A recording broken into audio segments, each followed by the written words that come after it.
आज से करीब 23 साल पहले गुजरात में कुछ ऐसा हुआ जिसकी वजह से 59 लोगों ने बुरी तरह से अपनी जान गंवा दी। और ये तो बस एक शुरुआत थी, क्योंकि इस हादसे के बाद ही असली मुसीबत शुरू हुई।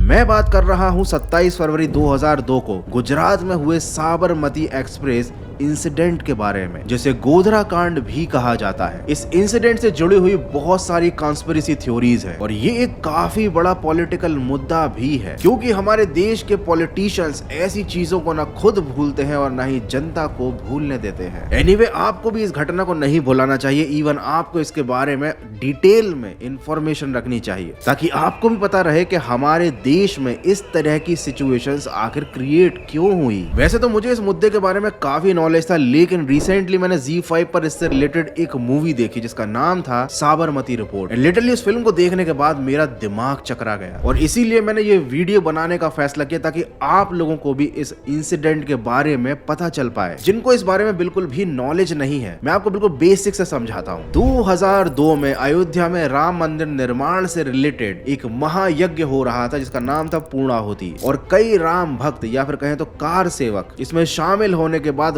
वापस लौट रहे थे। और गुजरात लौटने वाली एक ट्रेन के डिब्बे में इन कार सेवकों को फूंक दिया गया जिंदा। ये एक हादसा था या सोची समझी साजिश थी? कौन था इसके पीछे का मास्टरमाइंड? और आखिर क्यों इतने साल में भी इतनी एडवांस टेक्नोलॉजी, फोरेंसिक टीम और रिसोर्सेज होने के बाद भी ये गुत्थी सुलझ नहीं पाई है? तो इस घटना से जुड़ी हर चीज को हम बारीकी से जानने वाले हैं आज के तगड़े वीडियो में।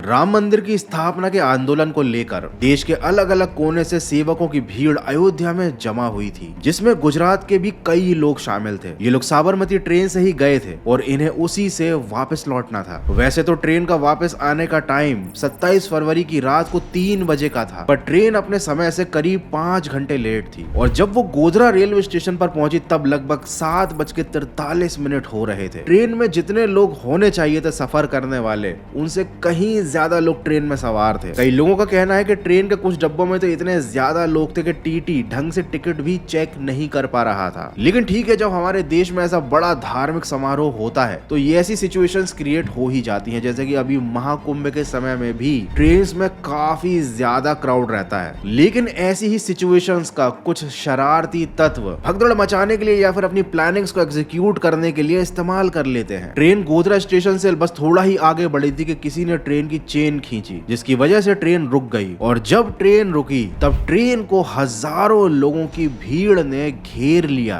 ये ट्रेन आउटर पर रुकी हुई थी और यह हजारों लोगों की भीड़ ट्रेन की तरफ पत्थर चला रही थी। S6 कोच जो था वो ट्रेन के बीचों बीच मौजूद था। पूरी ट्रेन के लोगों ने अपनी सुरक्षा के लिए अंदर से खिड़कियां बंद कर ली थी। इसी अफरा तफरी के बीच कुछ लोग उस भीड़ से निकलकर ट्रेन में सवार हो गए। ऐसा बताया जाता है कि ट्रेन में पहले से उन लोगों के साथी भी मौजूद थे जिन्होंने चेन खींची थी। और कुछ ही समय बाद अचानक S6 कोच में एक भयानक आग लग गई। पूरे कोच में भगदड़ मच गई। लोग हद से ज्यादा ही भरे हुए थे, तो किसी को भी निकलने का मौका ही नहीं मिला, जगह नहीं मिली। खिड़कियां बंद थी, लोग अंदर ही अंदर घुटने लगे। ये आग अपने आप इतनी तेजी से कैसे फैली किसी को समझ में ही नहीं आया। ऐसा लग रहा था कि मानो उस कोच के फर्श पर किसी ने 60-70 लीटर पेट्रोल छिड़क दिया हो। इससे पहले कि कोई कुछ समझ पाता, उस कोच में मौजूद 200 से ज्यादा लोगों में से 59 लोगों को अपनी जान से हाथ धोना पड़ा। ये आग कैसी लगी, इसी को लेकर ये इंसिडेंट इतना ज्यादा कंट्रोवर्शियल है। सच को सामने लाने के लिए रिटायर्ड सुप्रीम कोर्ट जज GT नानावती और रिटायर्ड हाई कोर्ट जज KG शाह को लेकर एक नानावती शाह कमेटी बनाई गई। लेकिन KG शाह की मौत के बाद इस कमेटी में अक्षय H मेहता को अपॉइंट किया गया और इसलिए इस कमेटी का नाम बदलकर बन गया नानावती मेहता कमेटी। करीब 6 साल की इन्वेस्टिगेशन के बाद 2008 में इस कमेटी ने अपनी रिपोर्ट में ये बताया कि 7:43 पर साबरमती एक्सप्रेस गोधरा स्टेशन पर पहुंची थी। वहाँ ट्रेन ने करीब 5 मिनट का ब्रेक लिया। ये स्टेशन मुस्लिम लोगों की एक घनी आबादी वाली बस्ती के काफी पास था और इसीलिए इस स्टेशन पर सामान बेचने वाले जो वेंडर्स थे वो अधिकतर मुस्लिम लोग ही थे। अब सामान बेचते समय ट्रेन के अंदर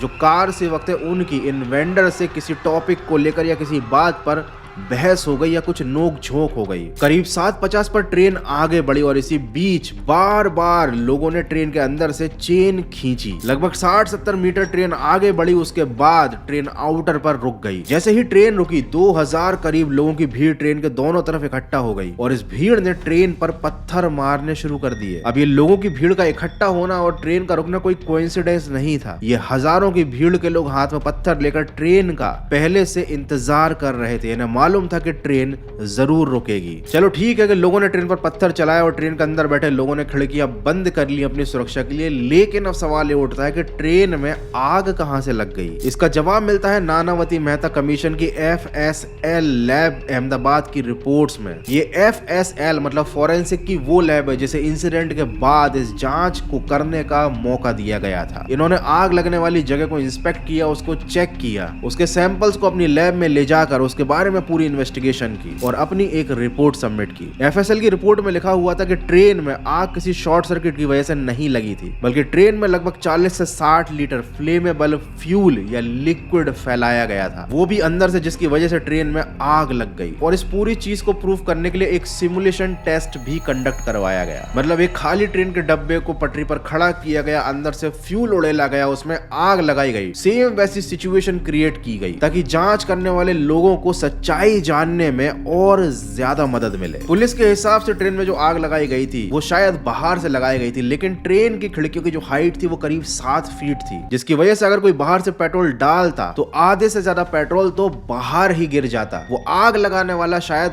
खुद ही जल जाता। उसके बाद FSL की रिपोर्ट में ये भी बताया गया कि सीट नंबर 72 के आसपास से ही इस पेट्रोल को डाला गया था। ये जो फ्यूल था, ये ज्वलनशील पदार्थ था, ये कहीं बाहर से नहीं आया था। लेकिन केवल यही एक कमेटी नहीं थी जिन्होंने इस घटना की जांच की थी। इस कमेटी की रिपोर्ट के बारे में तो मैंने आपको बता दिया, लेकिन बीच में एक और कमेटी ने इस मुद्दे पर जांच की थी और मात्र 4 महीने में अपनी रिपोर्ट सबमिट कर दी थी। इस कमेटी का नाम था बैनर्जी कमेटी और इन्होंने इस मुद्दे को और ज्यादा पेचीदा बनाने का ही काम किया। 2004 में बीजेपी के हारने के बाद जब doctor Manmohan Singh former prime minister बनते हैं, तब लालू प्रसाद यादव अपनी बैनर्जी कमीशन बना लेते हैं और ऐसा लग रहा था कि जैसे इस कमीशन का काम ही ये था कि वो इस पूरे इंसिडेंट को एक घटना साबित कर दें। एक सोची समझी साजिश नहीं, बल्कि वो कमेटी के लोग मानते थे कि ये जो भी हुआ था वो मात्र एक एक्सीडेंट था। लेकिन गुजरात हाई कोर्ट ने इस रिपोर्ट को इलीगल बताकर खारिज कर दिया। बाद में इस केस में करीब 100 से ज्यादा लोगों को कसूरवार माना गया और उन पर आगे की कार्रवाई की गई। लेकिन 2011 में गुजरात स्पेशल कोर्ट ने इनमें से 11 को फांसी की सजा सुनाई, 20 लोगों को उम्र कैद की सजा सुनाई और उसके अलावा बाकी बचे हुए 63 लोगों को छोड़ दिया, बाइज्जत बरी कर दिया। और इन 63 लोगों में से एक इंसान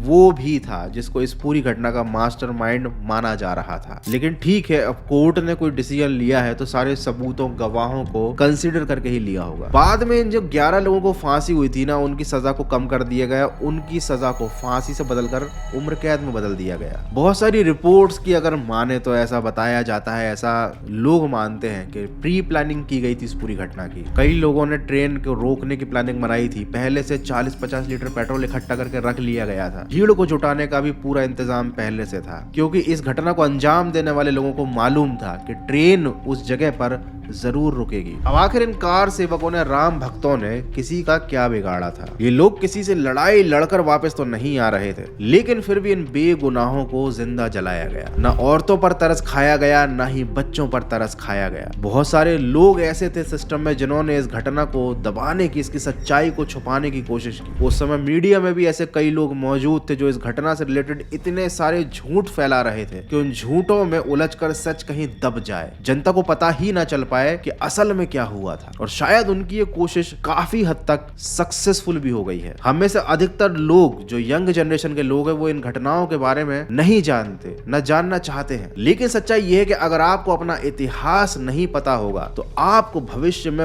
वही सेम घटनाओं का सामना करना पड़ेगा और आप उसके लिए तैयार नहीं होंगे, क्योंकि आपने अपने इतिहास से कुछ सीखा नहीं। एनीवेज, वीडियो में मैंने इस घटना के बारे में जो सारी इंफॉर्मेशन भी बताई वो इंटरनेट के आर्टिकल्स पर बेस्ड थी। बहुत सारे मैंने वीडियोस देखे, ZEE5 पर एक मूवी है द साबरमती रिपोर्ट, मैंने उसे भी देखा और कोशिश की कि आप तक मैं जो भी इंफॉर्मेशन पहुंचाऊं वो एकदम प्रूव्ड हो, मतलब उसमें कुछ भी झूठ ना हो। जो भी तथ्य या जो भी फैक्ट मुझे ऐसा लगा कि हाँ इसके बारे में कुछ ज्यादा मैं नहीं जानता हूँ डिटेल में, मैंने उस चीज को नहीं छेड़ा है। तो अगर आप इसके बारे में और डिटेल में जानना चाहते हो तो आप खुद इंटरनेट पर सर्च करें, इस बारे में पढ़ें, इसके बारे में आप अपनी इंफॉर्मेशन बढ़ा सकते हैं। और अगर आपको पढ़ने लिखने का ज्यादा शौक नहीं तो आप चाहें तो ZEE5 पर इस टॉपिक पर बनी हुई मूवी देख सकते हैं, सो दैट कि आपको एक मोटा मोटा अंदाजा लग जाएगा, आपको चीज पता चल जाएगी कि एक्चुअली में क्या था ये गोधरा कांड, क्या था ये Sabarmati incident. And I am sure कि अगर आप इस मूवी को देख लोगे ना तो फिर ये घटना आपके जहन से कभी नहीं निकलेगी। तो एनीवेज, इतिहास में बहुत सारी ऐसी बड़ी बड़ी घटनाएं हुई हैं, बहुत सारे